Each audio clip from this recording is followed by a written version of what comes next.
सुख म्हणजे नक्की काय असतं तर माहेरी आल्यावर आयतं ताटपाट असतं. नमस्कार मंडळी. तर आज सकाळी सकाळी ना माझा मूड खूप छान होता, पण नंतर ना खूप मी उदास झाली. ते का झाले तर बघा, सकाळी सकाळी मी छान माझा ॲलोवेरा बघत होती, कारण मी लग्नाच्या आधी लावला होता तो ॲलोवेरा आणि माझ्या बहिणीने त्याची खूप छान काळजी घेतलेली.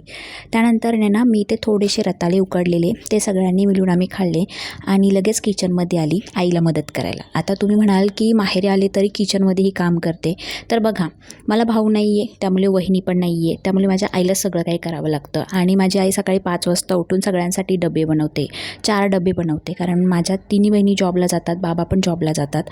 मग आईला ना थोडासा आराम म्हणून मी माहेरी आल्यावर आईला मदत करते. दुपारची जेवणं वगैरे झाली, झाडू वगैरे मारला आणि दुपारी छान आम्ही एक वाम नुसकी काढली.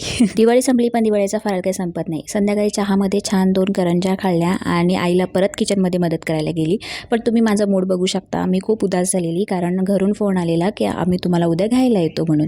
आणि आजीचं नातवांमध्ये इतकं जीव असतं की सांगायलाच नको. माझी आई जिथून आम्ही आलेलो आहोत ना, तिथून ना रोज संध्याकाळी तिन्ही मुलांच्या ती दृष्ट काढते. आता ना इथे मी चुलीवरच चपात्या करायला घेतलेल्या आहेत, कारण आम्ही चुलीवरच भाकरी चपात्या करतो.